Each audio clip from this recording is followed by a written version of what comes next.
Yo, yo, yo, yo. Y'all here? Y'all here? Why he disappear? I'm back. You see me? How the fuck you right disappear? I'm back. Buddy went offline? I'm here. I'm here. Y'all don't see me? I'm here. I'm here. Bro, y'all telling me y'all don't see me, bro? I'm here. Hello? I'm back from TikTok. Bro, y'all telling me, nah, y'all telling me, hello? Y'all telling me y'all don't hear me right now? Refresh. Yeah, refresh it, bro. I can see. All right, bet. All right. So, what video we need to watch?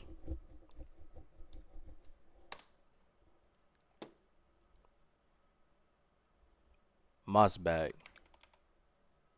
bag, HollowKnight lure. God damn. Hour 17. I might just start smoking. It's too much. Alright. Warning, this video contains a few spoilers. Yeah, we got it. We understand what we're in for. Alright, let's get into it then. If you were to ask me, what is your favorite video game ever made? I would have to say Cory in the House for the Nintendo DS. Oh, he's spitting. But HollowKnight would be a close second. HollowKnight was released on February 24th, 2017 by Team Cherry, an indie game studio based in the speculation videos or insightful pop. Yeah, we don't. Let's get into it. It's a simple fact of life that every human worships a god, be that technology, ideologies, or in rare cases, God. As it turns out, the bugs in Hallownest pretty much operate in the same way. From the mosskin born from the dream of a giant slug, to the emo kids of the ancient civilization who literally worship the darkness, there is no shortage of things to worship in the world of HollowKnight. Our story begins with a creature very much worthy of worship. A creature born from the carcass of a worm. The carcass can still be found in the Kingdom's Edge, and it's our only good look at what worms actually looked like. At the time HollowKnight occurs, it is suggested there are no worms left in the world. They were incredibly long creatures that featured little to no limbs. Like a world serpent. Another more mysterious property of worms was that they had some kind of prescience or foresight. Okay. Basically, they could see the future to some capacity. It isn't clear how effective this ability was. Considering how the entire race went extinct, this foresight ability must have been pretty shit. Getting back to this particular worm carcass, it is explained that this worm traveled across the distant mountains and wastelands beyond Hallownest. Once it arrived in Hallownest, the worm died. Except not really. Inside the maw of the carcass sits a pale broken egg, out of which hatched a new form of worm, a being of meager shell. This form of the worm is usually referred to as the Pale King. Evolution. And he's the character basically responsible for everything that happens in HollowKnight. The Pale King is a higher being, a type of creature that exists above all others. His body was said to shine with a radiant visage that harmed those who looked upon him. The ultimate goal of the Pale King seemed to be in line with that of other worms. A line from the cryptic Mr. Mushroom reads, "Worms pull bugs into their thrall, till ages pass and kingdoms fall." In other words, it's just in their nature. Dogs wag their tails, cats bury their shit. He's saying it's in their nature to like consume everything? Like they oh shit, okay. And worms bring massive amounts of bugs into their service in order to form long-standing kingdoms and civilizations. Oh, never mind. He means okay, I understand. And here in a far corner of the world, the Pale King emerged from the corpse of his former self and began to build his eternal kingdom, Hallownest. There's this one slight problem. We don't know what happened to all the other worms though. We just know that they're gone though, and this was like the last one. There's like people already living there. The area that would eventually become Hallownest was already filled with mantises, bees, moths, spiders, mushrooms, and bush cosplayers. Each of these groups were already operating with their own cultures and societies, and each group had a different interaction with the Pale King. One of the more receptive groups to the arrival of the Pale King were the mushrooms of the fungal wastes. These creatures were able to communicate with one another through one shared mind. The mushrooms viewed this shared mind as a strength, and they were kind of smug dickheads about it. Ultimately, the mushrooms wearily accepted the Pale King's rule, viewing his foresight as a shield to the dangers of the future. Hey, thanks for Another following, group living in the fungal 893. wastes is the Mantis tribe. The Mantises have a rich cultural history reaching back to long before the birth of HollowKnight. The Mantises are a proud tribe, believing in the importance of proving one's physical strength. The Mantises are fiercely territorial, but will show respect to those who display great power. These Fight Club enthusiasts were led by 4 powerful Mantis lords, who I guess just kind of sat around waiting for outsiders to Hold up, y'all. I need to go back just a second. I need to make sure I before heard the that right. birth of HollowKnight. The Mantises are a proud tribe, believing in the importance of proving one's physical strength. Yeah. The Mantises are fiercely territorial, but will show respect to those who display great power. Yeah. These Fight Club enthusiasts were Bro, led it's by spot 4 on about the powerful mushrooms. Mantis lords, who I guess just kind of sat Bro, I around understand waiting for everything. You don't outsiders even to need that challenge video. them. The Mantis tribe had no interest in the Pale King's kingdom, but the 2 communities did come to a truce. In exchange for their independence from HollowKnight, the Mantis tribe kept the beasts of Deep Nest from invading HollowKnight. Not sure why they didn't just go out the other exits from Deep Nest, but whatever. The Mantises were tough, bro. You telling me they can't... Bro, they was like the bodyguards for all of HollowKnight against Deep Nest. Oh, that's tough. That means they fighting them big ass centipedes and shit. Yeah, the Mantis is tough, and they strong-willed too, bro. Yep. I'm not an expert on Border Patrol. I don't work at ICE anymore. Let's move on to Deep Nest. Now, many of the different tribes of HollowKnight were kind enough to leave lore tablets behind, detailing pretty much everything we need to know about them. Unfortunately, the bugs of Deep Nest didn't do that. We know that the spiders of Deep Nest had a monarchy because why not? Those are always good, right? Also, within Deep Nest are a separate group of spiders that immigrated to Deep Nest at some point in the past. This group was known as the Weavers, and they established their own culture and history within Deep Nest. They used looms of silk to weave stories, spells, and shields. One thing we know for sure about Deep Nest is that they really didn't want anything to do with HollowKnight. The struggles of Deep Nest-HollowKnight relations would become painfully clear as time goes on, but for right now, it seems like the 2 remained fairly isolated Who's from the one ruler another. of Deep Nest? Another section of pre-HollowKnight includes Green Path. Now, as far as we can tell, the mushrooms, mantises, and spiders of Deep Nest didn't worship any higher beings. There is this giant mushroom corpse in the fungal core, but I don't think this is a higher being. I mean, who the hell would want to worship a fat-ass mushroom? Fat-ass slugs? Now that's dope. The land we know as Green Path was created by the higher being known as Un. Un used her great mind to dream the vegetation of Green Path into the once barren caverns. Un's followers, the Mosskin, were also born out of Un's dream, making her their creator. Green Path at its height was actually much larger than we see in game. At one point, Green Path stretched into both modern-day Queen's Garden and possibly Fog Canyon. Green Path's citizens showed themselves to be a fairly developed society. They built a temple at the Lake of Un in order to worship her, and they even had their own line of defense, with Moss Knights showing proficiency in combat, using nails and shells as weapons.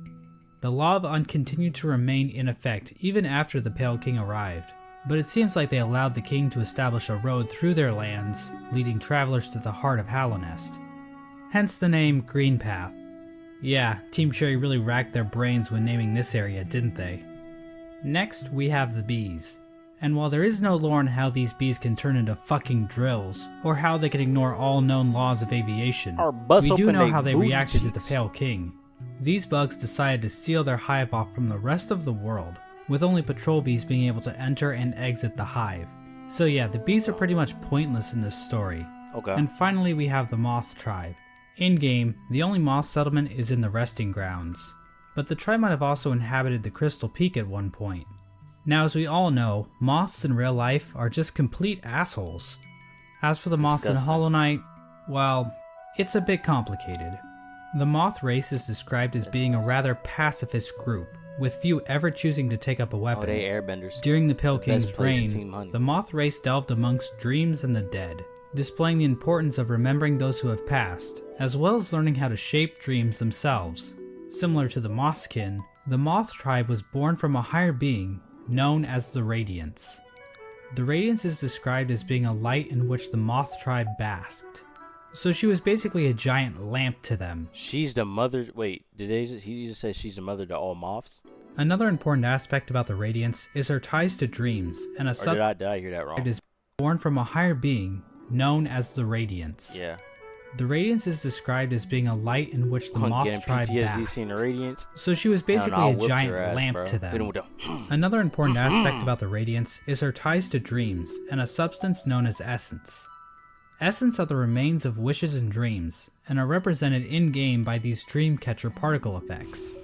Essence can take the form of whispering roots, as well as dream ghosts, both of which are memories taking root in the world. The Radiance appears to be a creature made of essence, but she isn't the only higher being to give off essence. Un has green particles, the Pale King has gray particles, and this sexy character named Grim gives off fiery red particles. However, the Radiance appears to be the main god when it comes to dreams, even if other gods also dabble in the dream realm. Getting back to the Moth tribe, it is their interaction with the Pale King that we need to discuss. Basically, the Moths turned their backs on the Radiance completely in order to worship the new light that had appeared. She whipped you 100 times more though. That's the beauty of it. It doesn't matter how much time she defeats me. I only need to defeat her once, and she's deleted from my game. That's it, bro. That's the beauty of it. The Pale King's light. On God, we would all crack Grim. Bro, I don't. You don't even know what Grim is. That's a bug. That's a bug, bro. You the type of guy who sees. If you see a roach, if you see a thick roach, you gonna crack the roach, bro. So yeah, moths are assholes in If there's a roach that had two thick booty cheeks, you crack a roach, bro. On soul, oh hell nah. this game too. With her tribe forsaking her, Hold up, bro. in order to worship the new light that had appeared, the Pale King's light. Oh nah, bro. So yeah, moths are assholes in this game too. With her tribe forsaking her, the Radiance became discuss. Basically, the moths turned their backs on the Radiance completely in order to worship the new light that had appeared, the Pale King's light. So yeah, moths are assholes in this game too.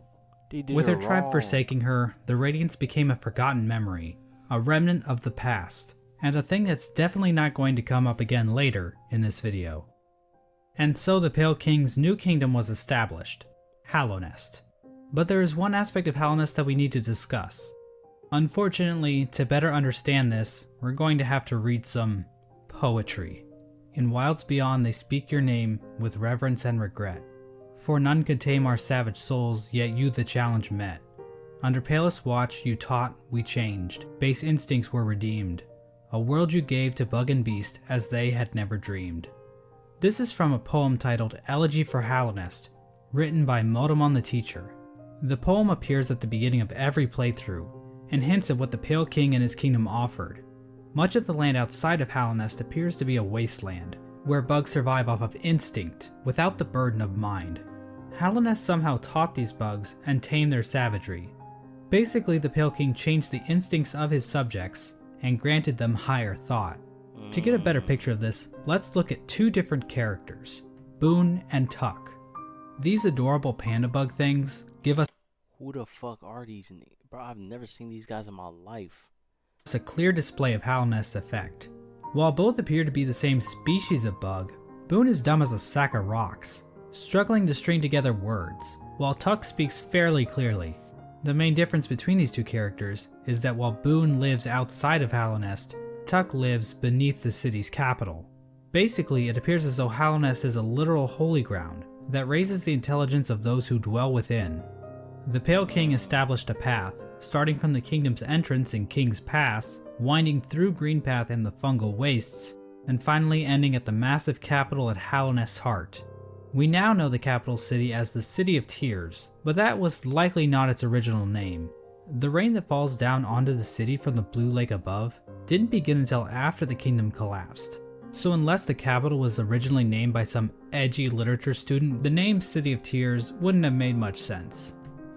The king's motivation for all this appears to have been his desire to be worshipped. The citizens of HollowKnight believe that the Pale King created the world and everything in it. Shrines to the king can be found scattered throughout He's a fraud.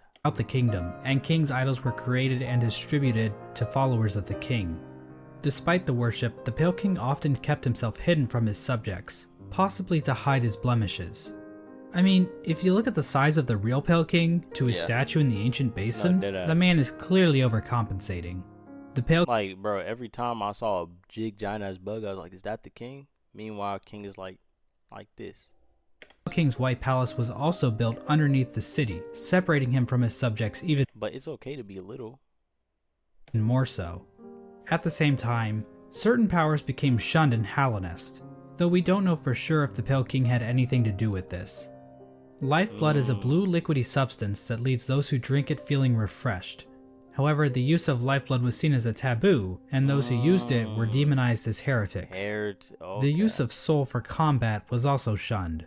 Soul is a sort of life force in HollowKnight that animates the bodies of living creatures. That makes sense, actually. Imagine like using someone's soul for violence, like taking soul from somebody. Yeah, that makes sense why it was taboo. But some characters are able to control the soul of others to conjure powerful spirits. But aside from a few exceptions, no citizens of Hallownest ever used this power. However, the Pale King didn't rule alone. There was another higher being in the mix, a being known as the White Lady. The White Lady is a weird brute-like being that can be found in the modern day I didn't do her quest, huh? Queen's Gardens. She is encased in a strange cocoon, and we know very little about her. With as much exposition we get for the Pale King, there is next to nothing on the White Lady. But one thing we do know is that she likes to breed. Like, a lot. The White Lady would often retreat to the Queen's Gardens, an area of land once controlled by the Mosskin. How exactly she walked around and actually... How is she breeding though? Like she all wrapped up and shit. I guess when she get ready to get down to business, it all unravels. Went places is a lore question too deep for even my expertise. The White Lady is also known as I'm talking about is she not the lady who wanted to give me that flower to go take somewhere? Pale being, along with the Pale King. What exactly are pale beings? Well, we don't know for sure, but they seem to stand out even amongst higher beings, as being even more powerful. I know that's a little confusing, so let's try using it as being even more. Don't know for sure, but they seem to stand out even amongst higher beings, as being even more powerful. I know that's a little confusing, so let's try using an example. I'd say that regular higher beings are like a TP-Link Archer C7 AC1750 wireless dual-band gigabit router, while pale beings are like the Asus RT-AX88U AX6000 dual-band 8X gigabit Wi-Fi router. Under the Pale King, Hallownest underwent a bit of an industrial revolution. He ordered the construction of the stagways, which were used to transport passengers and goods. The Forgotten Crossroads and the storerooms above the City of Tears were used to store goods that traveled along these stagways. The king also ordered the construction of the tramways, because literally no one is safe from the threat of automation. A tram was built between the Forgotten Crossroads and the resting grounds. A second tram was built from the kingdom's edge across the ancient basin over to Deepnest. And then a third tram was started in Deepnest and attempted to go further into Deepnest. Not sure how useful that would have been to the bugs of Hallownest, but whatever. The Pale King's a smart guy, I'm not gonna question him. But anyway, the Pale King's super smart plan to build a tram in Deepnest ended up getting a few of his tram workers killed. The bugs of Deepnest rejected the Pale King's attempt to build a tram in their territory, further cementing the poor relations shared between the two groups. Aside from convenient fast travel, regular pathways were also used to cart goods around the kingdom. From this was born probably one of the most important groups in Hallownest, and perhaps even all of fiction. An elusive guild of bugs, simply known as the Menderbugs, took to maintaining the various signs scattered throughout Hallownest. From the journal entry of one Menderbug, we can catch a glimpse into their ancient and unknowable minds. Dear, dear diary, Did I ever run isn't into life any of just these the most guys? beautiful thing? Fixing signs, mending posts, let them break, I say. I'm a better mender for all that repairing. I sometimes doubt there's a single bug in all of Hallownest happier than me. Another example of the Pale King's expanding infrastructure is the Crystal Peak. This area is filled with crystals that grow rapidly along walls, ceilings, and even the shells of certain bugs. These crystals were considered valuable to the bugs of Hallownest, resulting in large-scale mining efforts. We don't actually see the crystals used anywhere else in Hallownest, but they are said to contain a sort of energy. The crystals are also said to sing, if you listen very carefully. We're no strangers to love. You know the rules, and so do. In terms of military, HollowKnight's first line of defense appeared to be a group Rick Road in 2025, bro. simply known as the Five Great Knights. The members of this esteemed coalition were Ogrim, Hagamol, Zamir, Drya, and Isma. For being so important, most of the information about these knights has been lost to time. Ogrim is the knight we know the most about, since he is one of the few knights still alive during the events of the game. Ogrim expressed a great amount of loyalty towards the king, and he maybe had something going on with Isma, but we really don't know. Hagamol was known for his sense of humor and his soft-spoken voice. Bro, But you tell me she was messing with a dung eater? Aw, she was down bad. at the same time, His breath smells like straight dung. His hands, dung scented. When he hands you food, there's gonna be dung on your food. When you sleep in bed with him, you gonna, hell nah, bro. he was also dummy thick. Mysterious Samir arrived in HollowKnight from a serene land, bringing with her a collection of delicate flowers. At some point, she also got into a relationship with a mantis, but not Got just that any good mantis, spirit at least. a daughter of one of the mantis lords. So yeah, it seems like these great knights were slaying in more ways than one. He's loyal. All we really know about Drya is that she was fierce, caring, and wise. As for Isma, she was described as Loyal to being his poop, fierce, bro. Don't you see that this entire collection he's built? He's swimming in it. Look at that form. slaying in Look at that more ways form, bro. Look at the. Oh, this is disgusting. than one. All That's we really know nasty. about Drya is that she was fierce, caring, and wise. As for Isma, she was described as alone, he's a being good kind. She also appears to be some sort of weird plant life form, but there's no information on where she's from or what her That's how you powers dive were. into Isma, huh? The Five Great Knights play an important role in the Champion's Call, the Knotted Grove, and the Battle of the Black Worm. We have no idea what these events were or how they affected HollowKnight, but they sound cool nonetheless. Oh, they gotta show some in number During 2. HollowKnight's reign, there was another strange area that song. seemed to exist separate from the Pale King's rule. Carved out of the corpse of an ancient bug, an area called the Colosseum of Fools was constructed, and it was a destination for warriors from outside HollowKnight. The sole purpose for fighting in the Colosseum appeared to be simply for glory, with a mysterious figure known as the Lord Fool overseeing the combat. We don't know when the Colosseum was constructed or if the Pale King was involved, but one of his servants, the Pale Lurker, became a champion in the Colosseum, perhaps indicating the Pale King's approval. And finally, there was the Royal Waterways, where the fecal excrement of the kingdom was we gotta move washed on to out the into game. the fungal wastes. This area saw the rise of a species of Hold up. kingdom was. And finally, there was the Royal Waterways, where the fecal excrement of the kingdom was washed out into the fungal wastes. This area saw the rise of a species of parasite-like creatures called the flukes. The flukes spawned from the fluke marm, a giant monster with cavities in which tinier flukes live. There really isn't too much lore involved with the flukes, but I do need to point out that the the game fluke marm is recommendations canonically a MILF. Like, that's not even debatable. The sky is blue, 2 + 2 In the = 4, Discord. and we all want to fuck this thing. And so this was Oh, the this kingdom guy of HollowKnight at its height. HollowKnight was a vast kingdom connected by a network of stagways and tram stations. The bugs of HollowKnight mourned their dead on the resting grounds, engaged in commerce using Geo, the de facto currency of the region, and a thriving capital located in the middle of the kingdom. The Pale King All had cracking succeeded fluke in worm? On God.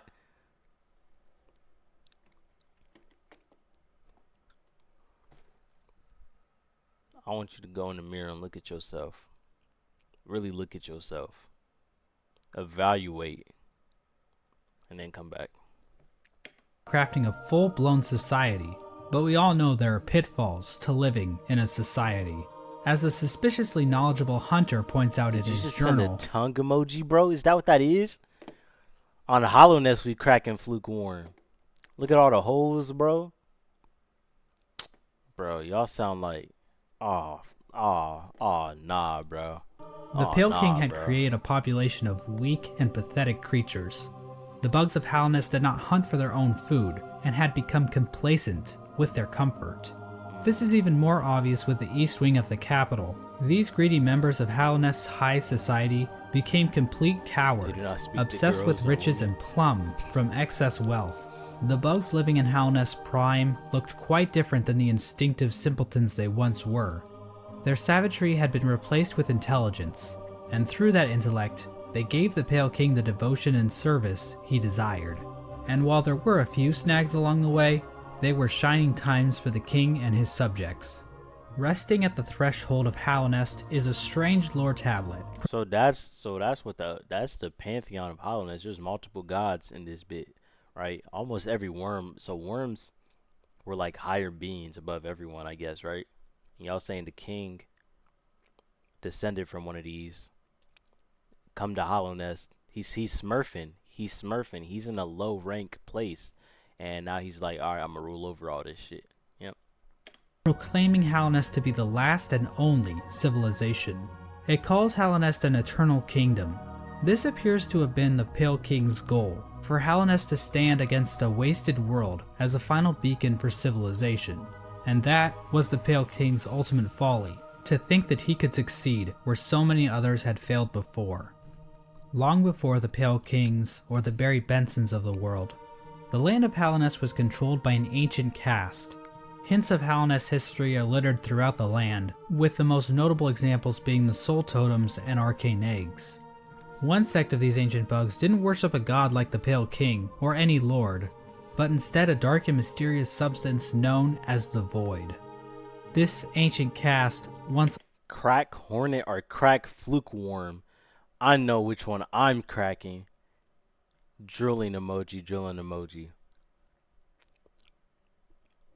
Crack open a Bible. also tried to lay claim to the entire land of Hallownest, but they too failed. In his quest to conquer all of Hallownest, the Pale King had made an enemy long forgotten, an enemy that was about to be remembered. I mentioned earlier that the Moth tribe entirely forgot about the Radiants in order to worship the Pale King, but that isn't quite true. The Moth tribe. Memories of her fakes, still bro. lingered, and hushed whispers of faith kept the Radiants alive. At the summit of the Crystal Peak, a location known as Hallownest Crown, a strange collection of glyphs can be found. Joining these glyphs is a statue of the Radiants, presiding over the kingdom below. This old summit is the sole standing shrine left to the Radiants. This was built in order to keep the memory of the Radiants alive. The Radiants' light began to appear in the dreams of Hallownest citizens. This light manifested itself in an infection that ravaged through the kingdom's tunnels. Those infected would fall into a deep sleep and awaken with broken minds. Some of the lesser bugs tried to resist the Radiants' light, which only resulted in them being consumed by it even more so. Many infected bugs lost their wills and began attacking bugs that weren't infected. The infection also twisted the bodies of its hosts, causing them to bloat and occasionally develop orange cysts on their bodies. For many victims, they were reverted back to their basic instincts, carrying out the duties they once fulfilled in life, but now as mindless slaves. Those caught up in the infection were linked into the Radiant's hive mind, allowing her to control. Actually, there's a 58th precept about the fluke worm, you know? I don't want to hear it, bro. Their bodies if needed. As the infection spread hive mind as mindless slaves. Those caught up in the infection were linked into the Radiant's hive mind, allowing her to control their bodies if needed. Oh! The Radiance was controlling his body and it was propaganda. She was telling people through him, embrace the light, because the light is her, and she's trying to infect everything and control it all. Bro, she was getting her get back. As the infection spread across Hallownest, many groups looked to solutions to fight off the Radiant's light. The gates to the City of Tears were closed in an attempt to keep the infection from reaching the city. The stagways were also shut down at some point, and many of the stags eventually died out, but some took more proactive efforts against the infection. The scholars of the Soul Sanctum decided to harness the power of Soul in an attempt to fight the infection. This resulted in the deaths of hundreds of bugs, whose souls were sucked out and injected into the bodies of the scholars.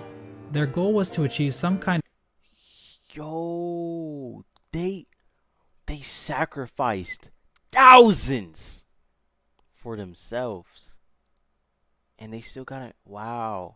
A pure focus, which would somehow protect them from plagues of the mind.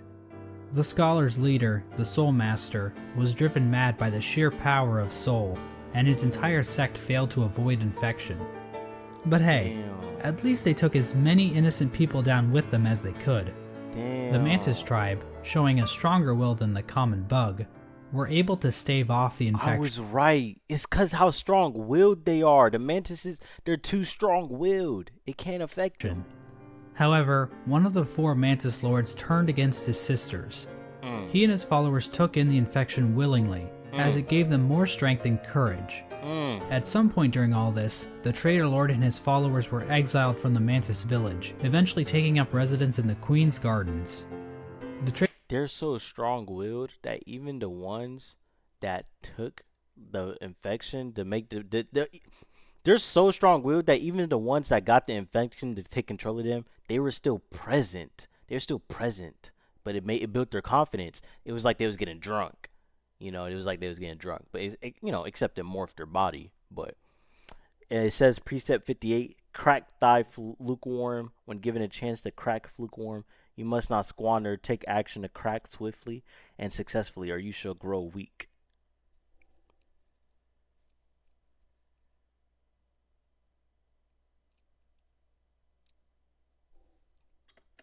Traitor Lord's daughter ended up dying at some point.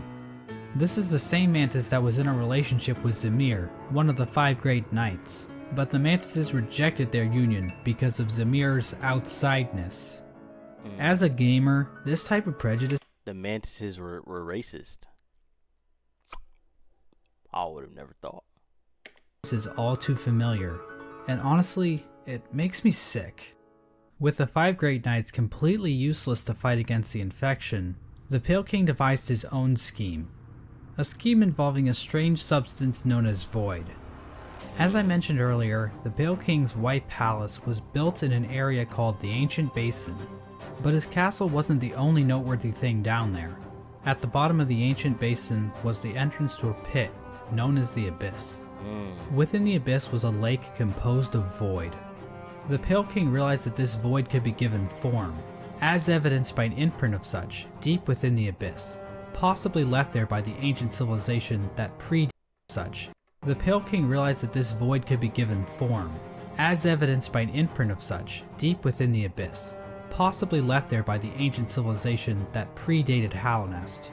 The Pale King devised a workshop in his palace, where he placed void in armor shells imbued with soul, creating servants known as King's Molds and Wing Molds. These void creatures were somehow imprinted with the desire of the Pale King, so that they would serve it. So the Pale King created Zote, created me, created a couple of my friends, everyone who had the shadow, and then a mask on top, huh? We all would crack these bugs.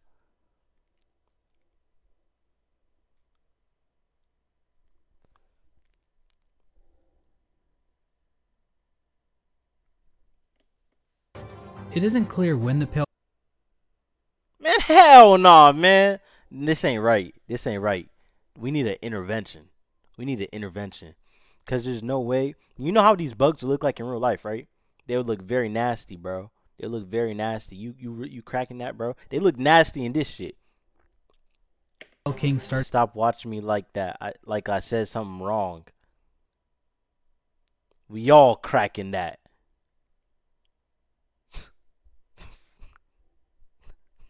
making these creatures, there is evidence to imply that even common bugs were aware of King's Molds.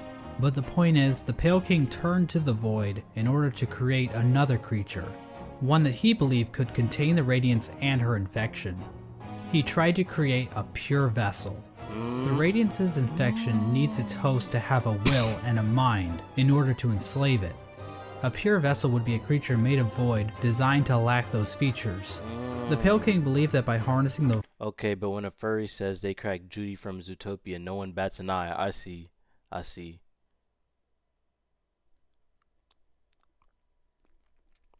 Where have you seen a furry say that, though? Because I think maybe you said that. I think you said you'd crack Judy from Zootopia. But yeah, the collector is King's mode. The collector is just the King's mode without armor. You right, bro. Void inside a pure vessel, he would be able to stop the infection and keep Hallownest lasting eternal. But his method for creating this so-called pure vessel True, we said was that incredibly cruel.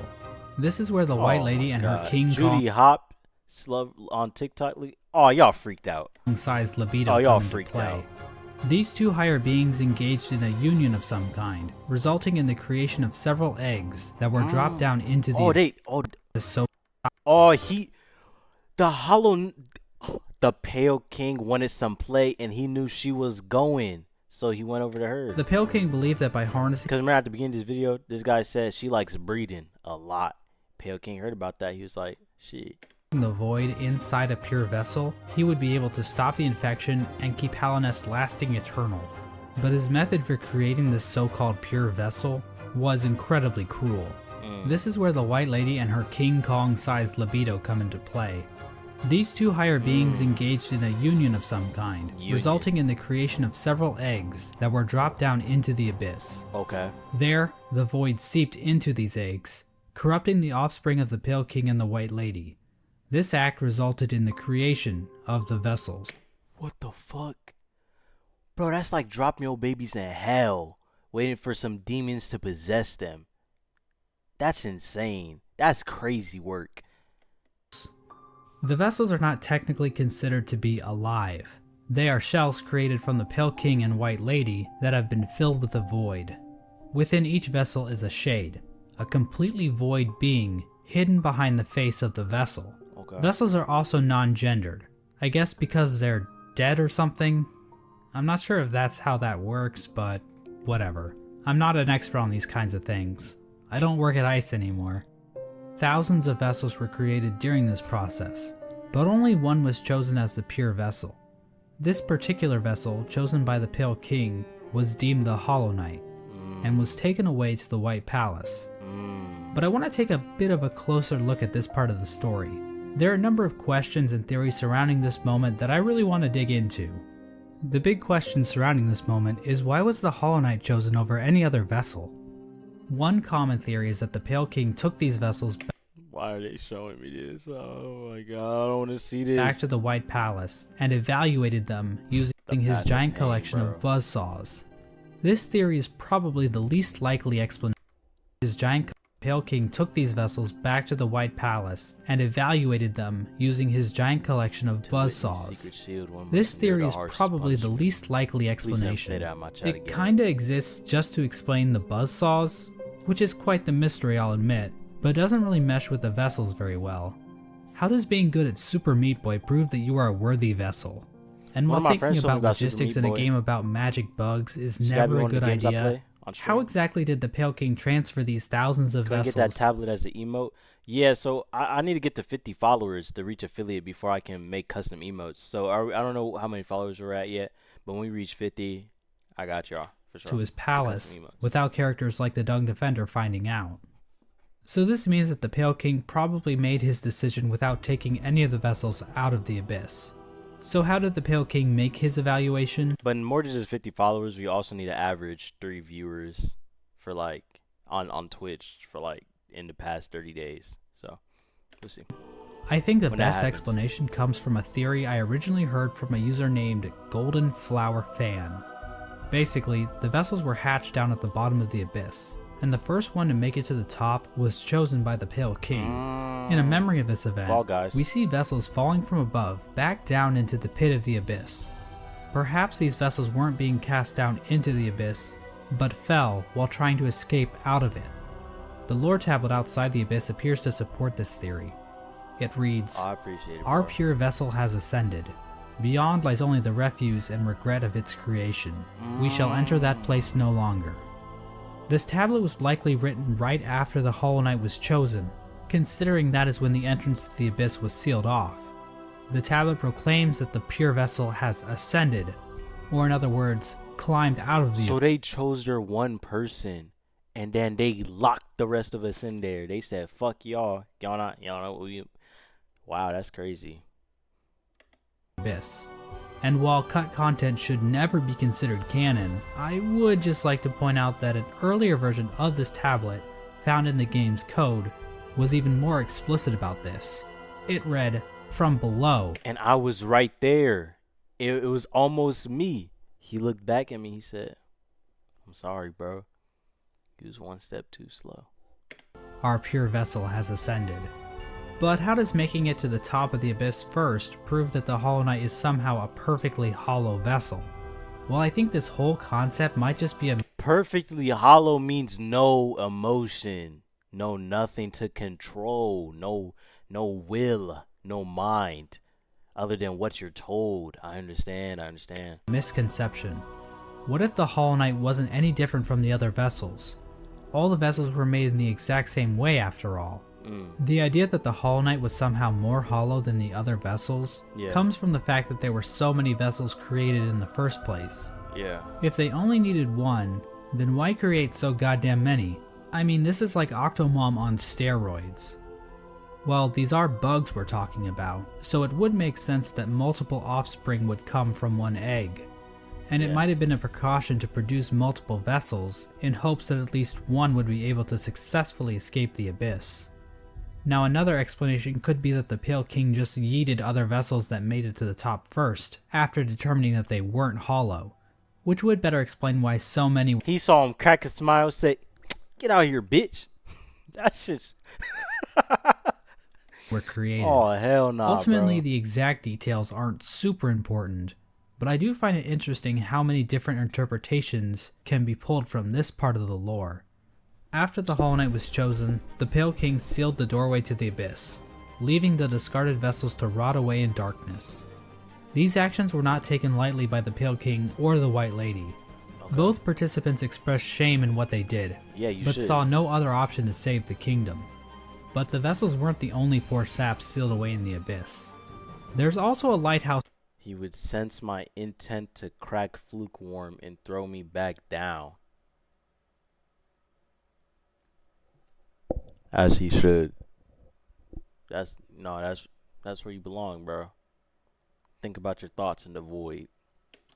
that was Actually, don't think about your thoughts. Do no more thinking. I don't want no more thinking from you. built on top of a naturally formed spire, its light shining down on an ocean of abyss below. Inside was one of the Pale King's royal retainers, who was left in charge of keeping the lighthouse turned on. So this brave soul was willingly sealed in a dark and dangerous tomb for the rest of his life, just so he could not pull a lever. Well, at least he was living with purpose. Does that even make sense? With the abyss sealed and the Hollow Knight chosen, the Pale Oh, he just said they needed the light to keep them under control so they don't try and break the seal, right? Right? Is that what you're saying? He belongs in purgatory. Yeah. But then you rise up stronger than ever, ready to crack Flukeworm like a phoenix rising from the ash. Tongue emoji. Hold up, bro.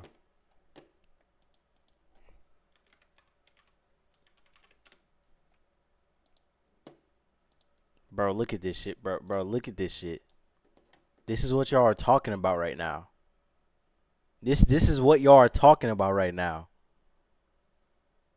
It's off. Zam. Drooling oh fuck nah, bro. Look at what comes out of it. Look at it. Oh heck nah, bro. King's plan was beginning to come together. Nah, bro. The Hollow Knight was raised and trained to prime form, causing it to grow several times its original size. We don't know exactly when it was beginning to come together.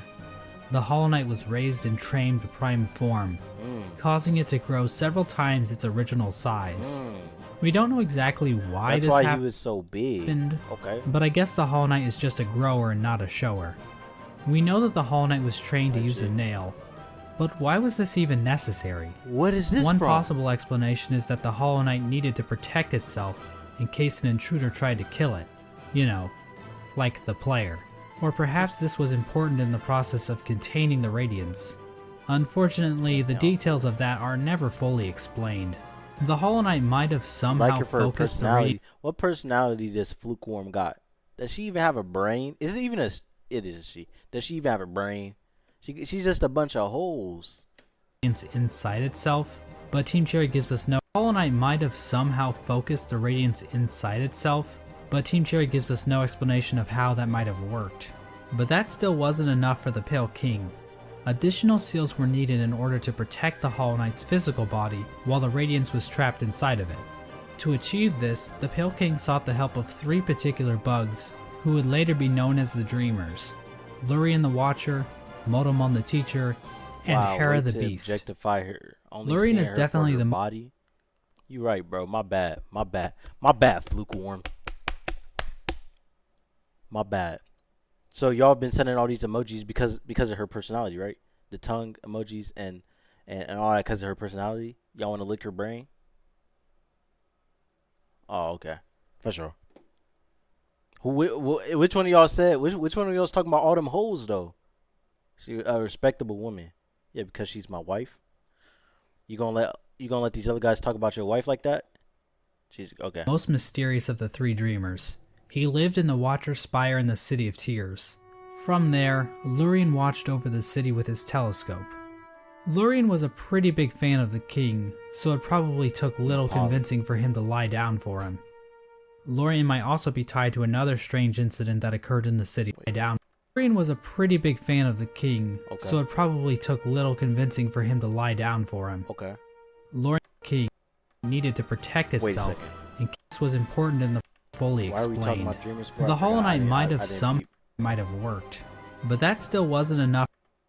But Team Cherry gives us no explanation of how that might have worked. My bad. But that still wasn't enough for the Pale King.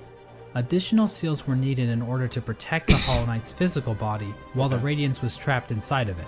Okay. To achieve this, the Pale King sought the help of 3 particular bugs, who would later be known as the Dreamers: Lurian the Watcher, Motomon the Teacher, and Hera the Beast. Okay. Lurian is definitely the most mysterious of the 3 Dreamers. He lived in the Watcher's Spire in the City of Tears. From there, Lurian watched over the city with his telescope. Lurian was a pretty big fan of the king, so it probably took little convincing for him to lie down for him. Lurian might also be tied to another strange incident that occurred in the City of Tears. Hidden on some of Lurian's lore tablets are images of jars, the same jars that can be found stockpiled in the Tower of Love. This building sits on the outskirts of the city, and is the setting of one of the most bizarre bosses in the game, the Collector.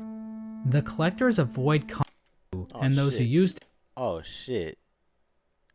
I pressed the button. But that still wasn't enough for the Pale King. Are images of jars, the same jars that can be found stockpiled in the Tower of Love. This building sits on the outskirts of the city, and is the setting of one of the most bizarre bosses in the game, the Collector. The Collector is a void construct that appears to have been made from the same mold used to create the King's molds. But the Collector is unique because, The Collector's one of my siblings. Good grief, he's naked!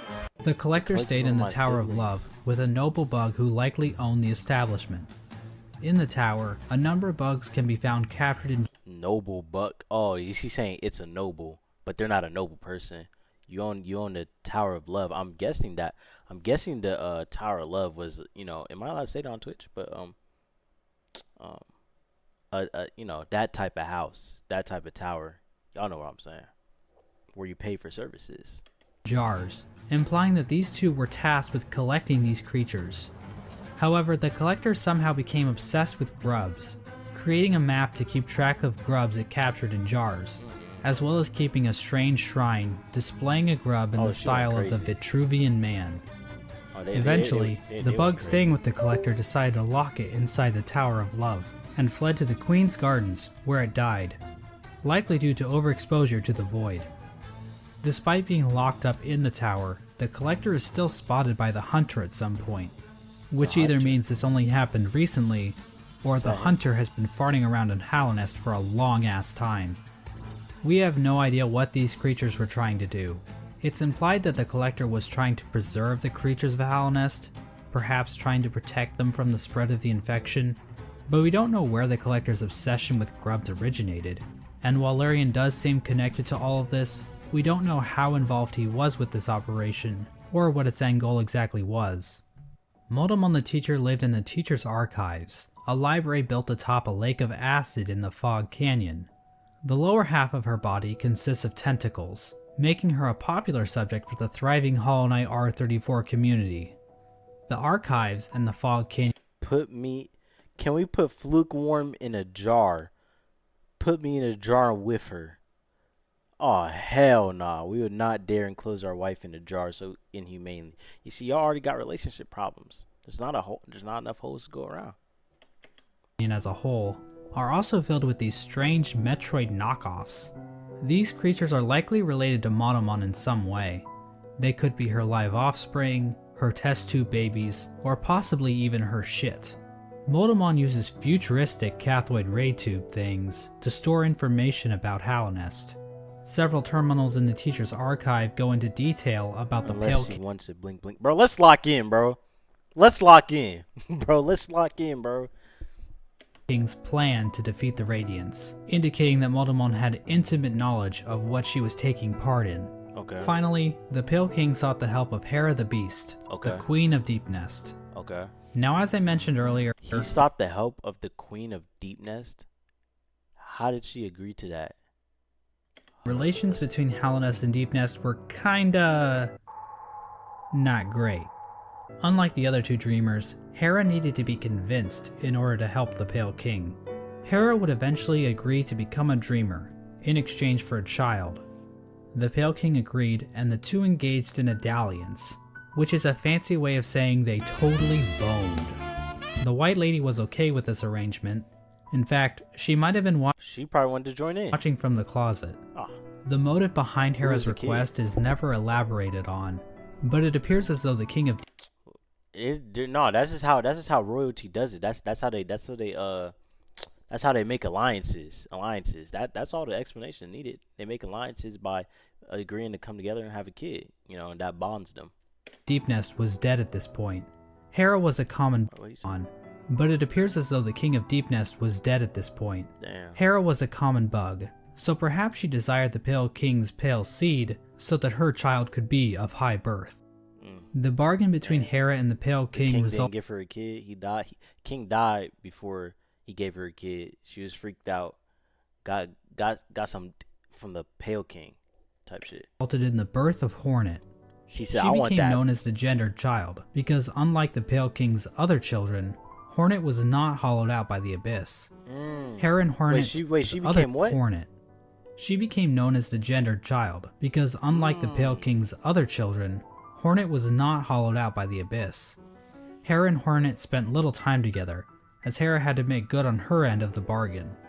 And so the three dreamers were put to rest. Oh, so me and all the other vessels, bro, my theory was low-key. I mean, I didn't put in my theory at the end, but after we beat the Radiants, I didn't say it, but before in the gameplay I said it. I forgot, but I said something like that. But so she's the kid from Hera and the Pale King. Okay, so she's my half sister. Through their actions, and because of that, because she's not like, was she thrown in the void? She wasn't thrown in the void, right?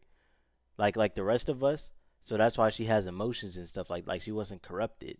Yeah. Steel was placed over the rest of us don't talk. Yeah, she has no void. So the rest of us don't. She's the only one who talks. She's the only one with emotions and thinking and stuff like that. The black egg, prohibiting entrance into the chamber. Hold up. A seal was placed over the black egg, prohibiting entrance. I'd crack still. Yeah, that's why she had. Bro, you'd crack anything. You'd actually crack anything. Bro, if a maggot had butt cheeks, you'd crack a maggot. Entrance into the chamber. These streamers also had their own protection. Crack. At the base of Lurian's spire, the Watcher Knights guarded access to their master's body. Motomon's body was protected by a giant jellyfish named Umu. On top of this, Motomon entrusted her servant Quirrell with a mask which would be required to break an additional seal she had placed over herself. So she basically is double wrapping herself. As for Hera, we're not really sure what protected her, since it is never actually seen in-game. We don't know where this creature is hiding, but whoever it is, they really suck at their job. Yeah. Now there appears to be one more element to the Pale King's plan, involving the Weavers. Do not ever let me near Zoe. The things we be saying don't even got butt cheeks. It's just for the love of the game.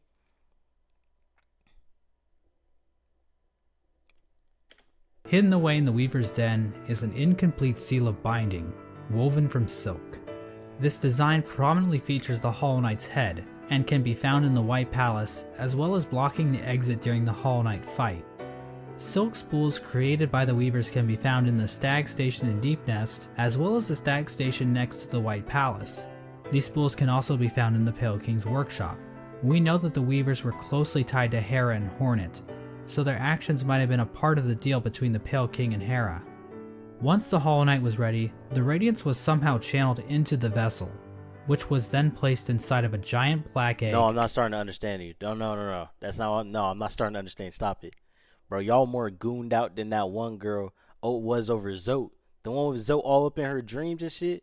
With Zote fanning her, she doing mysterious things in the dark with Zote and shit. Nah, hell. Before I fight him, hell nah, bro. Located in the Forgotten Crossroads. This egg was built to sustain the Hollow Knight, and itself appears to be fashioned from void. The Hollow Knight was chained up, and the entrance to the Black Egg was locked behind a powerful seal created by the three Dreamers. Initially, this convoluted plan actually worked, and the infection was successfully contained. Memorials to the Hollow Knight and the Dreamers were erected in the City of Tears and the Resting Grounds. But this is the part of the story where things get a little bit hazy. By the time these statues were constructed, citizens had taken to writing on parchment woven from spider silk, which was all destroyed when water I don't started think these are sentences that have ever been spoken, bro. pouring down onto the city. We don't know how long the Hollow Knight was able to completely contain the infection. Bugs from Dirtmouth used to go to the Temple of the Black Egg to pray, saying they felt at peace within the walls. But after a while, they stopped going, perhaps indicating that the infection was beginning to leak out again. Okay. The infectious air continued to seep through Hallownest for years. And why was it beginning to leak out? Just no reason to start to leak out, right? I didn't miss something that he just said. Eventually even reaching the deepest parts of the kingdom. As it turns out, the Pale King's pure vessel. I'll be live later. Yeah, I go live I start my live 9:30 between 10 p.m. Eastern Standard Time most of the time. Just today we started late, but usually that's not the case. Wasn't quite so pure after all. The Hollow turns out, the Pale King's pure vessel wasn't quite so pure after all. The Hollow Knight had been tarnished by an idea instilled. While the game never explicitly tells us what that idea was, it does hint strongly at what it might be. Hidden away in the White Palace is a memory showing the Hollow Knight and the Pale King sharing a moment. That's okay. That's the not Hollow me. Knight might have developed a parental bond to the Pale King. Okay. And who could blame? Y'all was saying you could see that he had emotion in this clip though? White How? Palace is a memory showing the Hollow Knight and the Pale King sharing a moment. You can't even see his face. Man, y'all was chatting, bro. In that The TikTok Hollow Knight live. might have developed a parental bond to the Pale King. And who could blame it? The Pale King is a pretty great dad after all. You know, if you ignore the infanticide and everything. Remember those smug mushroom dickheads? Well, it turns out their trust in the Pale King was a complete mistake. That shared mind isn't looking too good now, is it? In the fungal core, the corpse of a giant mushroom lies dormant. Its final thoughts were, "Pale worm, what good to see a demise unavoidable?" This could imply that the Pale King always knew that his kingdom was doomed. Because All he he got could do foresight. He got and it's like he sees the future, but he can't do nothing about it. was delay the inevitable. Nah, like if he didn't have any emotion at all, he would just keep looking forward when the king looked at him. Shit, I guess. I can see it. This is likely the moment when Hallownest as it once was entirely collapsed. The Hollow Knight had not completely stopped the infection, and while it may have taken a while, Hallownest was eventually brought low. It's at this point that characters and areas begin to resemble as we know them in-game. When it became clear that the Hollow Knight was not able to contain the Radiance, the Pale King resorted to his final plan. Okay. He fucked off, hiding himself, his White Palace. Oh my god, bro, I knew it, bro. He's a fraud. Bro, I'm saying this whole gaming, where's the Pale King? Where's the Pale King? Where is he gone? He's a fucking fraud, bro. In his pale court in the dream world. At this point, all of the furniture in the palace was covered under court in the. He fucked off, hiding himself, his White Palace, and his pale court in the dream world. At this point, all of the furniture in the palace was covered under white sheets, similar to how people in the real world cover their furniture while away on long trips. The palace was also completely covered with thorns and buzzsaws, similar to how people in the real world cover their houses with thorns and Oh yeah, buzzsaws. we did this when we moved out. The Pale King would eventually pass away while sitting on his throne in the White Palace. There's no confirmation Yo, on what bitch. killed him, but there are a few things to consider. Oh, he can't The die of throne old room age. is incredibly dark compared to the rest of the palace, and the particle effects No and fight or anything. He just pissed off. Yeah, bro. He was too scared to fight the Radiants. Just straight up, he couldn't do it. ambient track in this room are identical to that of the Abyss. But none of this would have happened if the Moths didn't turn their back on their god for some random foreigner. All of the king's molds surrounding the Pale King are dead. The ancient basin itself also has become stained with the presence of void, as it can be seen as high as the rundown elevator shaft leading back to the city. Remember that bug that was sealed away in the Abyss to make sure the lighthouse wasn't turned off? Well, the lighthouse was turned off. I guess that whole living with purpose thing is a crock of shit after all. It seems as though the Sea of Void itself actually convinced this bug to betray his king and turn off the lighthouse. Why even have someone there though, bro? His foresight trash. Now I know what you're thinking. Ugh. Exactly how conscious Tentacles. is the Void? Is the Void able to think for itself? Can it form strategies? Does it host a podcast? Well, according to this Chozo statue ripoff, the Void is powerful, but not unified. So while it can thrash around at things that come near it, or call out in unison to turn off a light, it's not a single conscious being. Getting back to the Pale King, one could argue that the Void might have played a role in his ultimate demise, Okay. and I've argued that viewpoint in the past, but we have to remember that there isn't enough evidence to know for sure. As an expert lawyer and a good friend of mine, Johnny Cochran, once said, "Any evidence that the Void was involved in the Pale King's death is circumstantial. My name is Johnny Cochran." Just above the White Palace, the bugs in the City of Tears weren't faring much better. Even if we ignore the fact that the infection was still around, there were other issues that helped lead to the city's downfall. Due to the gates being sealed, some bugs resorted to cannibalism in order to avoid starvation. And there's also that metric fuckton of corpses in the city's downfall. Due to the gates being Yeah. There's also that metric fuckton of corpses lining the walls of the Soul Sanctum. Oh, that's When all nasty. was said and done, the only citizen left standing is Eternal Emelita, who just laughs her ass off about it like she's a fucking Dark Souls character. No, The deadass. White Lady ends up in a cocoon I deep enjoyed within the stream. Eyes are heavy now. Love, pray, eat cheesecake. See you soon. I see Alexandria. You said you in the Discord, right? the Queen's gardens. She decided to place bindings on herself in order to keep her from spreading her seed. She claims that this is because Hold up. the White Lady ends up in a cocoon deep within the Queen's gardens. She decided to place bindings on herself in order to keep her from spreading her seed. Bro, she's so freaked out that she had to. She's so freaked out that she had to physically restrain herself so she wouldn't breed no more, bro. Oh, that's a different level of gooner, bro.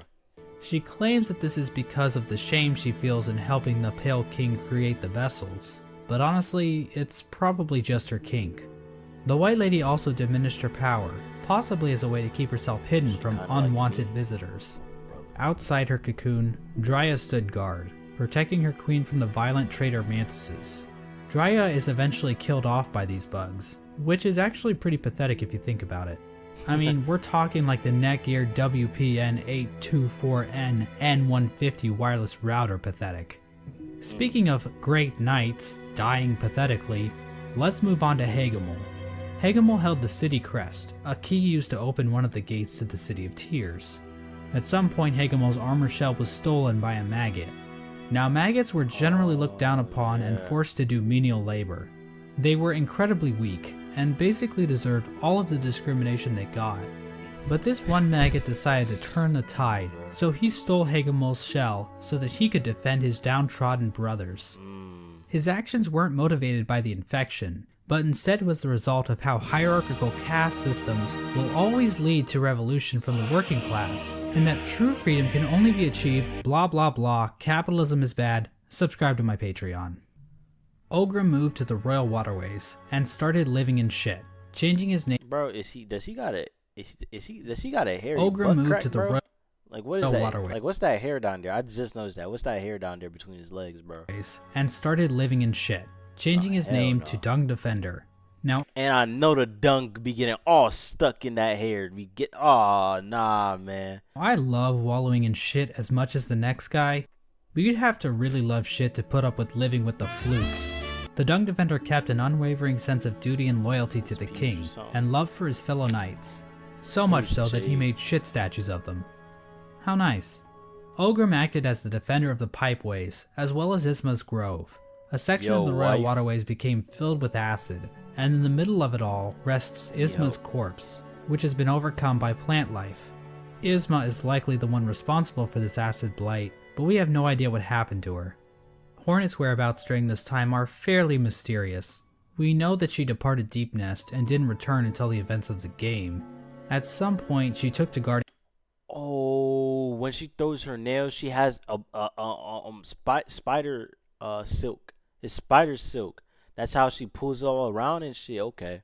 Hallownest from intruding warriors, as well as the cast-off shell in the Kingdom's Edge. She fought my boy. Despite the Kingdom's woes at large, fortunately this fate did not befall one of the fandom's favorite characters. The Menderbugs continued to fix the broken signs and wayposts of Hallownest. From a diary entry, we can see that one Menderbug in particular had found himself on the precipice of a long and loving relationship. Aww. Hello again, diary. Not long now until the next Minder Bash. For us stealthy types, we're a riotous bunch when we get together, and Minderberry kept flashing me that smile. It might be time to muster my courage and act on it. I love my home and my life, but sharing it with another? Why, that'd be the berry on top. Greenpath also underwent some changes during this time. The Mosskin were waiting for Un's call, which would bring them back into the dream they were originally born from. But for some reason, Un's strength deteriorated. We don't know why this happened exactly. Was it due to the White Lady claiming part of her kingdom? Was it somehow due to the infection? Some Mosskin believe that Un We don't know. There's no physical form of Un, right? went into hiding, but it appears as though Un is, we've in seen. fact, calling to her children. But many of the Mosskin are unable to hear her call. Instead, many Mosskin seem to have taken the Radiance's infection into their leaves, which might explain why Greenpath became overgrown with vegetation despite Un's deteriorating powers. Mossy vagabonds even openly chose to forsake Un and worship the Radiance. Oh. Another tried to be So he wasn't controlled. He accepted that. He said, "Fuck you, Un. I don't know where you at. We taking on the Radiance." And look, he died to the. I think Un is the slug. Hold up. Oh shit. Okay. It is. Slimy. Yeah, that's enough of that.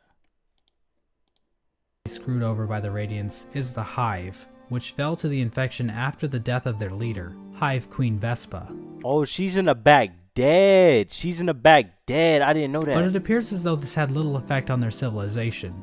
The Radiance's hive mind was already familiar to the bees, since the hive probably operated that's gotta be the only thing you don't like. under something similar already. So in other words, the hive probably made out the best in this whole situation. Let's turn our attention back to the moths. They don't got their queen no After more. all, it's their god that keeps killing everybody. Well, the moth tribe didn't fare too well actually, as pretty much the entire tribe died out. The only known survivor is the seer. Despite the loss of her tribe, the seer continued to tend to the graves in the resting grounds, while also waiting the arrival of the wielder, a mysterious being that her tribe has dreamt of for a while. In the Kingdom's Edge, the land became covered in ash molting off of the worm's decomposing corpse. The Colosseum of Fools continued to thrive. The Lord Fool passed away at some point, but nobody really seems to notice or even care. The fools inside the Colosseum were infected, but still seem to have maintained control over themselves. It seems possible that these bugs took in the infection willingly, similar to the Traitor Lord and his followers. This would have given them an edge in combat, similar to using steroids, but without the whole shrinking testicles thing. However, even the Traitor Lord and his followers went mad, so what makes these fools any more special? As for the Pale King's... They's too stupid. They too stupid to be affected by it. They fools. champion, the Pale Lurker, well, she just went the normal kind of insane. There appears to have been another unforeseen event with the Pale King's plan. When the Hollow Knight was originally chosen, the door to the Abyss was sealed, trapping the discarded vessels within. But apparently, some vessels didn't get the memo. Vessel corpses can be found littered throughout the kingdom. There's one in the Ancient Basin, one in Green Path, and his several ass. trapped in Nosk's lair in Y'all Deep see my- Nest. were y'all there when Another I fought the vessel that Lost King? escaped from the Or y'all see a Abyss is video the on player YouTube? character, the Knight. The exact details on how the vessels escaped the Abyss is unclear. That shit There was are bad. indications that they might have slipped into Deep Nest through some old passageway, given void influences in part of the area, and all the corpses found in Nosk's lair. Oh shit. At some point, all entrances to Hollownest were closed off, with the old well and Earthmouth being the only way to sneak back in. Despite this, several people have wormed their way into the kingdom, with few ever returning. Characters like Relic Seeker Lem seemed content to just pillage artifacts from the ruined kingdom, but other bugs seemed interested in something greater. In the Howling Cliffs rests the corpse of a member of the Grim Troop. The task of this bug appears to have been to seek out Hallownest, so that the troop might be summoned to the kingdom in the future. The Grim Troop are basically So they're not from. Okay, so these bugs aren't from HollowNest. Okay, so they're from distant lands, which we might explore in Silksong, right? a group of bugs that serve a higher being known as the Nightmare Heart. The troop keeps the heart alive by feeding on the nightmares of fallen kingdoms. This process also involves sacrificing the troop master to his own child because, hey, look at this cool ass boss battle. Whoa, hold up. This process also involves So hold up. Nah, wait a second. Let's break that a down. group of bugs that serve a higher being known as the Nightmare Heart. Okay. The troop keeps the heart alive by feeding on the nightmares of fallen kingdoms. This process also involves sacrificing. So there's some higher being called the Nightmare Heart. They follow that being because I don't know, but they follow that being and they keep it alive by consuming the nightmares of dead kingdoms. So they're coming over to HollowNest because HollowNest is dying dead.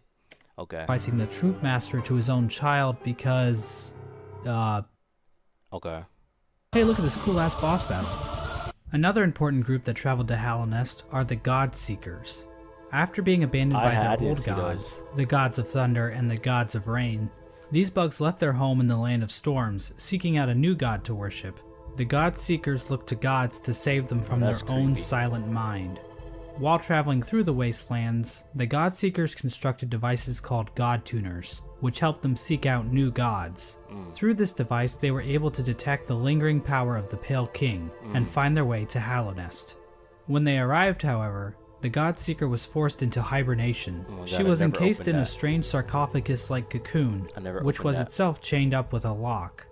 It's not clear how this forced hibernation worked, seeing as the cocoon appears to have been made by the God She looked Seeker like a mummy. herself. As for who put the cocoon in chains, I think the most likely candidate is the Dung Defender, But why, considering though? how the God Seeker's cocoon is found in the junk pit in the waterways, an area the Dung Defender has tasked himself with protecting. This was the general picture of Hallownest after the Hollow Knight was sealed inside the Temple of the Black Egg. The kingdom was stuck in a kind of stasis, with the Pale King civilization destroyed and the Radiance unable to break free from her chains. The Pale King was rebelling against nature, trying to keep his work standing indefinitely. The stasis over Hallownest held for an age. How long is that exactly? Well, we have no idea. As I'm sure you've noticed, there really isn't a timeline for anything that happens in this game. We also have no idea how long any of these bugs can actually live. Elderbug wasn't around to see the Stagways open, but we know several other characters were, implying that Elderbug is probably one of the youngest characters in the whole game. What But the this heck? stasis over Hallownest He wasn't don't going age to good last at all. forever. At some point, the Radiance erupted out of the Hollow Knight, cracking its shell and releasing a loud and powerful roar. The amount of infection leaking out of the Hollow Knight became even greater. The many corpses that lined the roads and cities of the kingdom sprang to life with the amplified power of the infection. This strengthened infection prompted the departure of the Weavers back to their old home. Now this old home might actually be Farloom, the kingdom in which Hollow Knight Silksong takes place. But the amount of this knowledge we looks have about beautiful. Silksong right now is pathetic, so I'm not saying that's confirmed or anything. This is also around the time that Quirrell arrives back in Hallownest. His memory of Motomon appears to have been clouded due to his time outside of Hallownest. These events are depicted in the Quirrell prequel comic, which also shows an image of the HollowKnight with a pre-cracked shell. This could mean that Quirrell's arrival happens roughly the same time the HollowKnight's shell cracks. At around the same time Quirrell arrives in Hallownest, we also see the arrival of the player character, who is commonly referred to as the Knight. The Knight was one of the lucky vessels that was able to make its way out of the abyss. Somehow the Knight ended up venturing beyond Hallownest and into the wilds beyond, waiting for outsiders to challenge them. Oh my The god. Mantis tribe had no interest. At some point, all entrances to Hallownest were closed, or the. It's at this point that I should mention who lures it deep into Greenpath. Now, there's a lot of detail. It's implied that the Knight was called to Hallownest by either the sealed HollowKnight. These events are depicted in the Quirrell prequel comic, which also shows an image of the HollowKnight with a pre-cracked shell. This could mean that Quirrell's arrival happens roughly the same time the HollowKnight's shell cracks.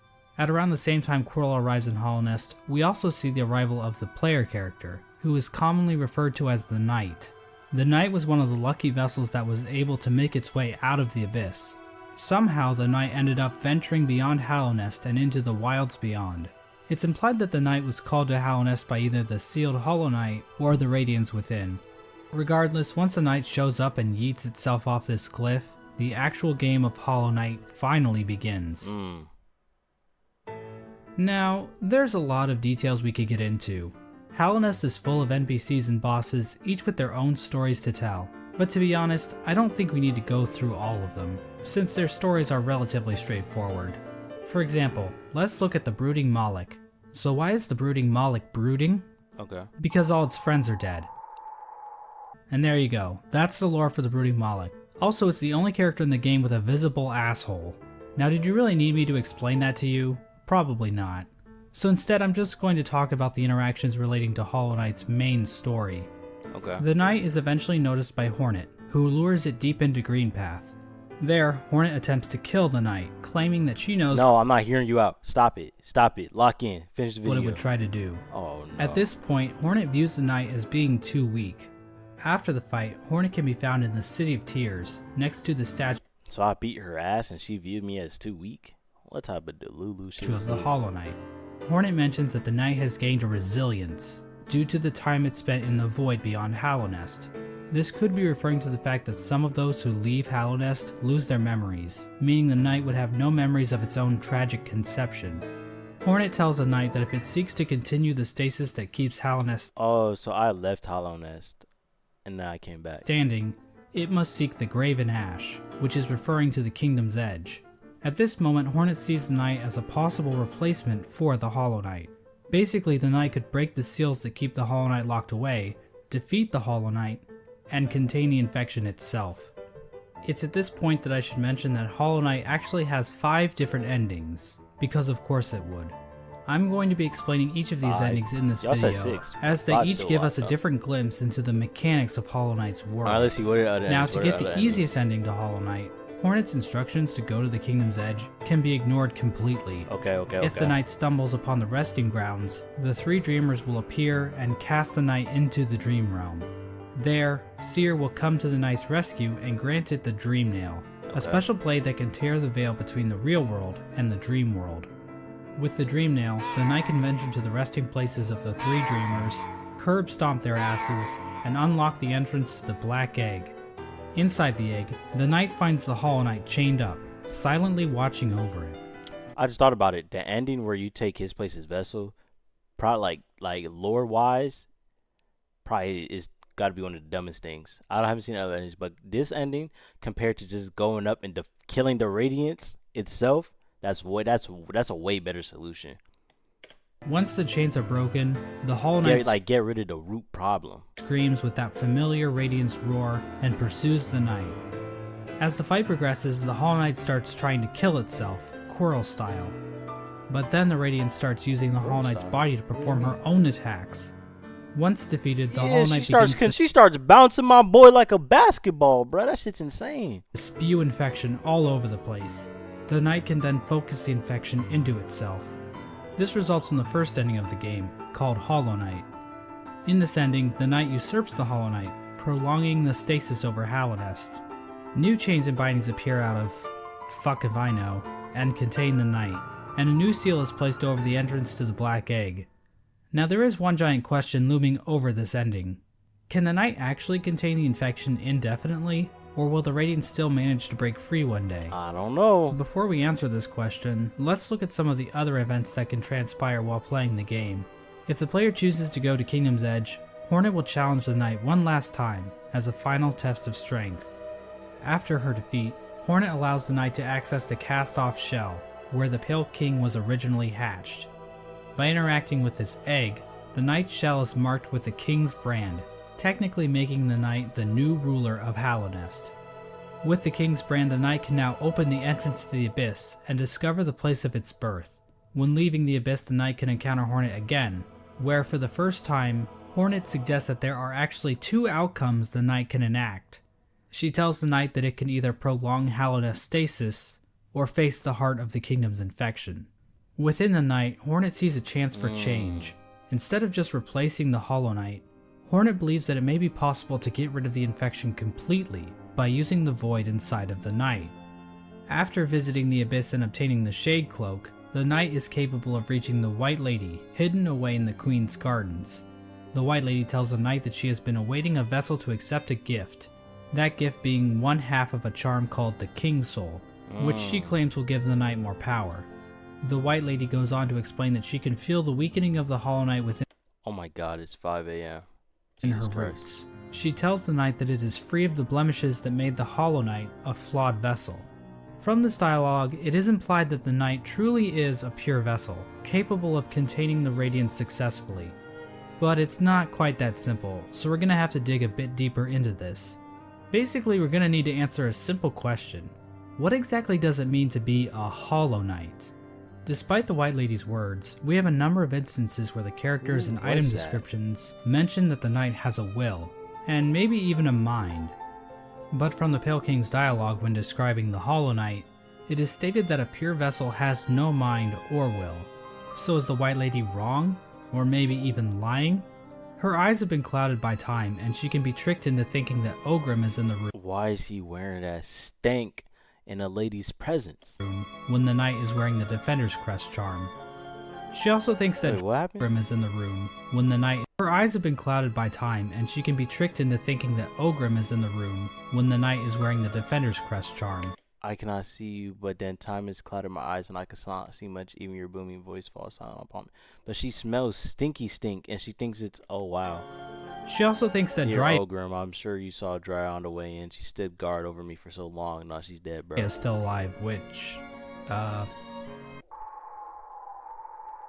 That's not. so maybe the Aura. White Lady is just senile. That's My stinky problem with aura, that bro. theory is that the White Lady states that the vessels stand out to her clearly in a misted world, due to them being her spawn. She also questions whether or not the Knight sought her aid, which would imply that the Knight must have some kind of will. So for whatever reason, the White Lady thinks the Knight is still capable of containing the Radiance, even if it's still able to make decisions. After all, the HollowKnight was considered pure, but they still taught it how to wield a fucking sword.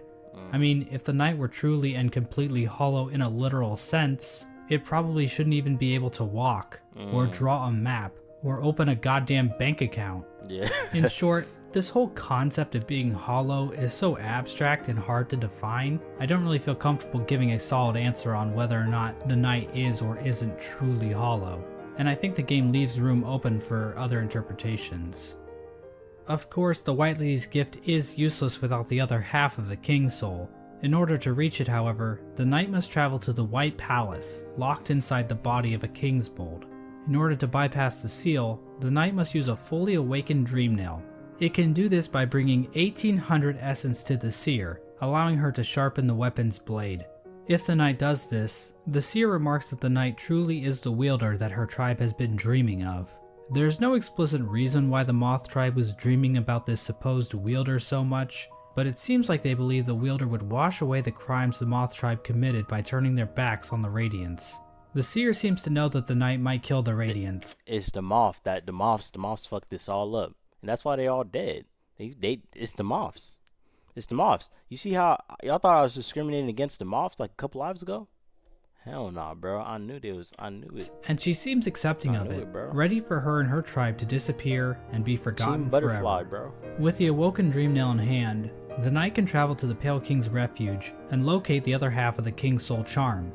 When equipped, the King's Soul provides a never-ending supply of soul, making it almost useful if it weren't for the insanely high cost of the charm, and the painfully slow rate at which it increases, I never even and got the to fact use that the charm will get replaced in about 5 minutes after you get it. Yeah, exactly. The King's Soul charm itself got to symbolizes use the it. union between two higher beings.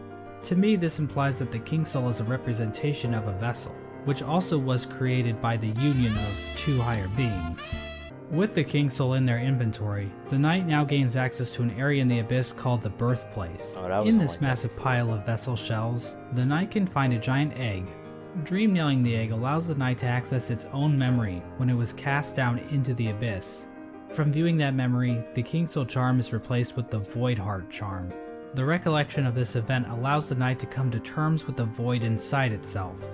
Once the knight has the Void Heart, the shades in the abyss no longer attack it, and that strange creature that gives the knight the Shade Cloak calls it the Lord of Shades. In other words, the knight has now bound the once fragmented void under its own will, allowing it to control the void in a powerful new way. With the union of the void, the Pale King, and the White Lady, the knight has gained a strength before unseen. It is with this charm that 2 additional endings become unlocked.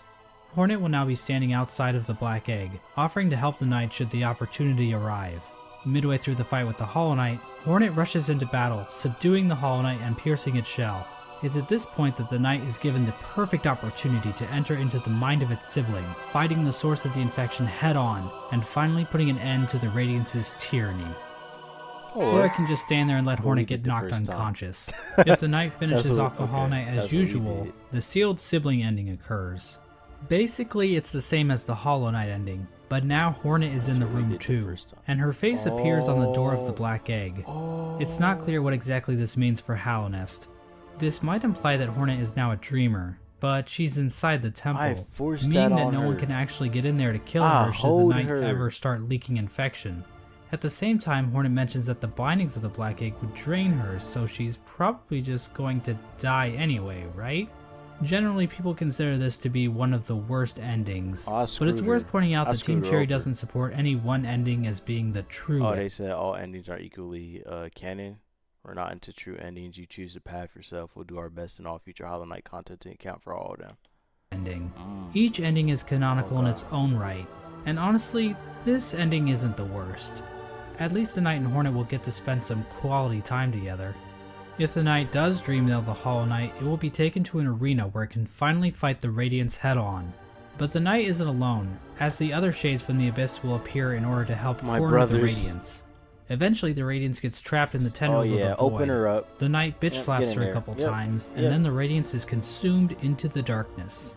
The Black Egg then appears to turn to shadows and the void seeps down into the ground. Hornet awakens to find the Knight's broken shell lying on the floor. We get one final shot of the shades in the Abyss going to rest, and the game is over. This ending is called the Dream No More ending. The Radiance is gone, and HollowNest is finally free from her infection. Okay, I understand. Now I think it's fair to ask a few questions about how the Dream No More ending comes about. When the HollowKnight was initially chosen to become the pure vessel, the Abyss was sealed up, and the rest of the vessels were left to rot away. But somehow, vessels ended up outside of the Abyss, and then one of those vessels was used to replace the HollowKnight. Exactly how much of this operation was planned, if at all? The White Lady was waiting for a vessel. Did she have any communication with Hornet? Hornet was guarding the King's Brand, the only way for a vessel to enter the Abyss. How did she know it was necessary to guard the King's Brand from weaker vessels? Hell, if the vessels did escape the Abyss by themselves, wouldn't it be pointless to guard the King's Brand, since the vessels could just creep back into the Abyss the same way? I'm not going to provide any good answers to these questions. That's true. Because God forbid I answer anything in this entire video. But I do want to point out that no plans to actually produce the Dream No More ending. What were those questions though? But I do want to questions, because God forbid I answer.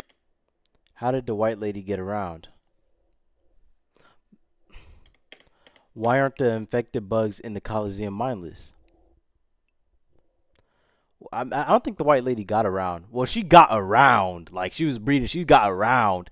But I think she had people come to her. Or it looks like she had a lot of roots in the ground. So maybe she could make, like fox hers, fa hers. And I don't know. What's the deal with pale beans? Is this commentary on a race or something?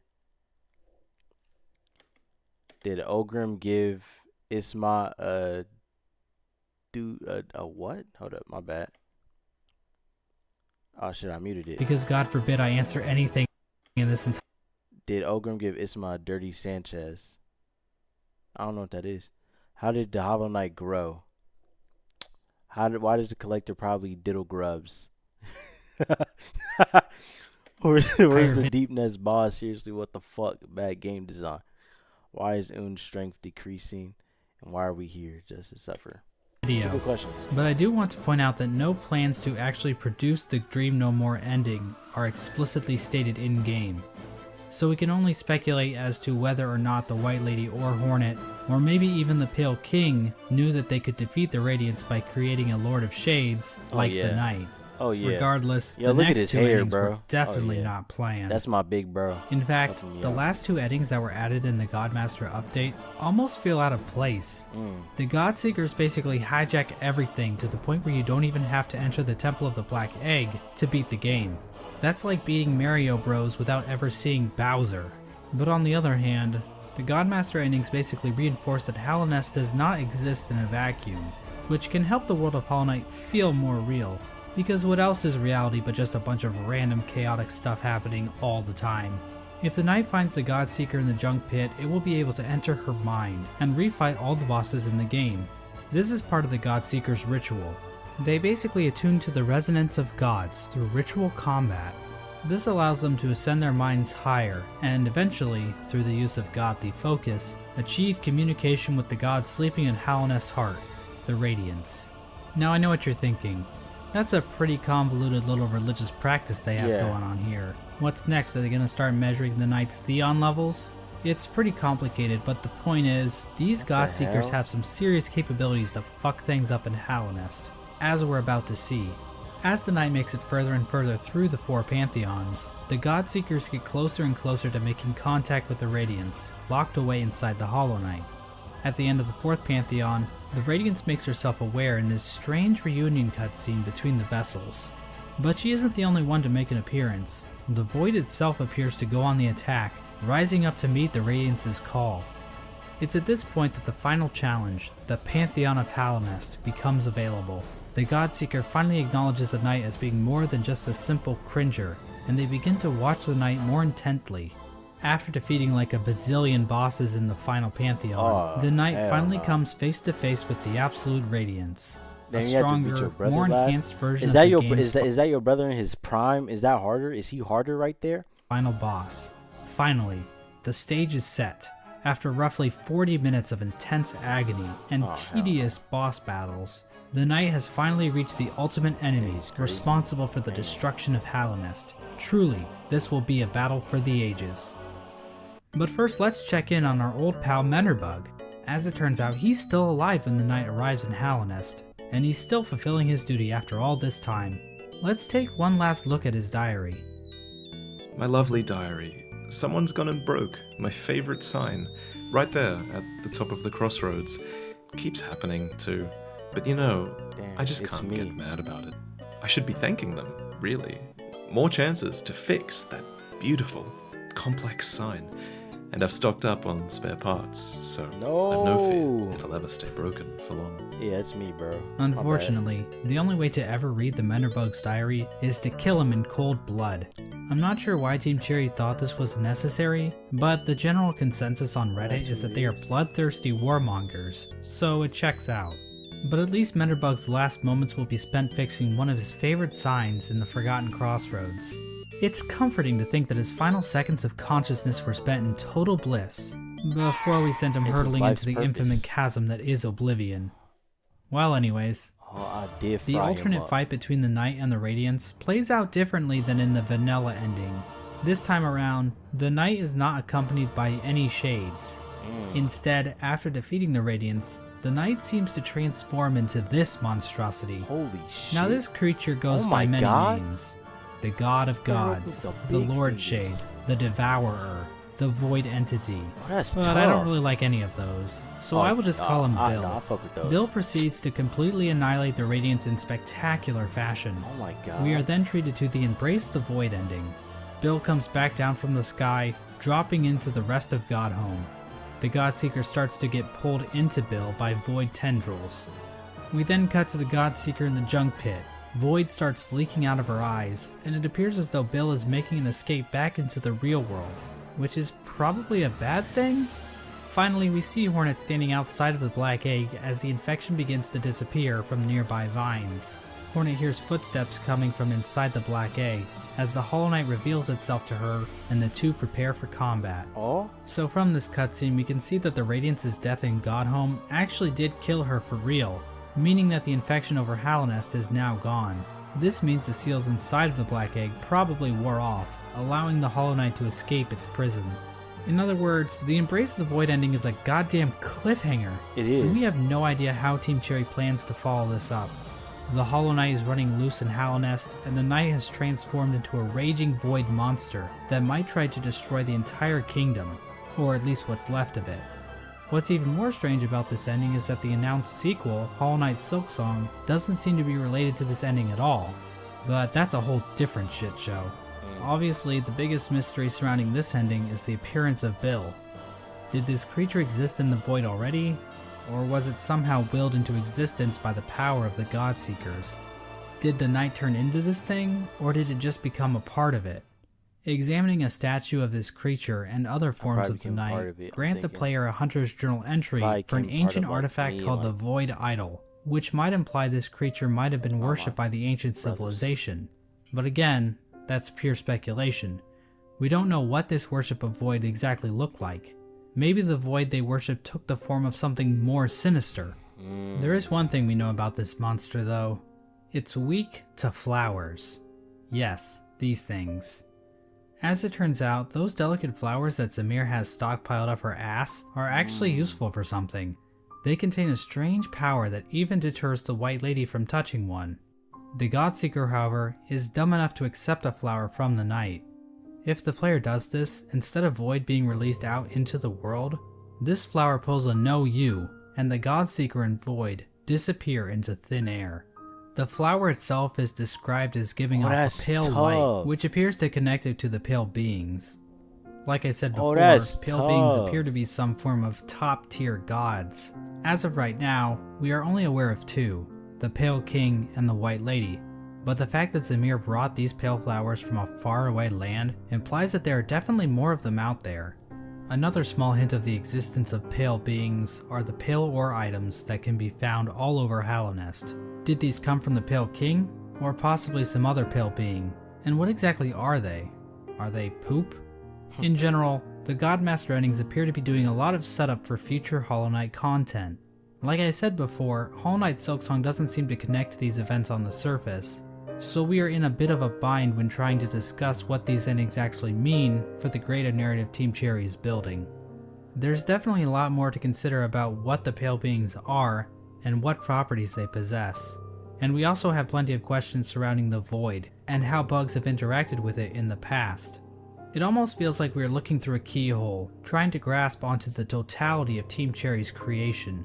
How powerful are creatures like Bill and the worms? Where did things like the Void even come from to begin with? How much bigger is the world beyond Hallownest? Is Bardoon into butt stuff? But of course, that's the appeal of a game like Hollow Knight. Having all of the answers to every question would just ruin the mystery of the world. Plus, if we didn't have questions like this to waste our time on, then what else would we be doing with our lives? Go outside? Ugh. And so this video comes to an end. Now I know the average attention span of a YouTube viewer is not. Bro, W fucking game, bro. W lore and everything, bro. Oh my god. Oh my god, oh wow, that's great. That's a great game, bro. That's peak game, bro. Bro, if y'all not, bro, y'all gotta join the Discord. I gotta join the Discord, bro. We gotta figure out the next game in that bit. Oh yeah, that's peak, bro. That's peak. Silksong tomorrow. When does that even come out? Where's the link? The links in my in my about me. It's right here. I'll just show you. Matter of fact. So click on me. Oh shit. It should be right here at about. And when you press yeah, it should be right here. Should be right here. But yeah, bro, W fucking game, bro. Oh my god. Oh my god. Damn, it's 5:19 a.m. acting like I don't got work. But hey, I appreciate all y'all for being here, bro, for watching, for chatting. Y'all funny. I fuck with y'all. So I'm start streaming the same time, around the same time tomorrow. Well, today, 9:30 to like 10:30. It's gonna start in between there. But hey, y'all have a good night or a good morning. I'm gonna see y'all next time.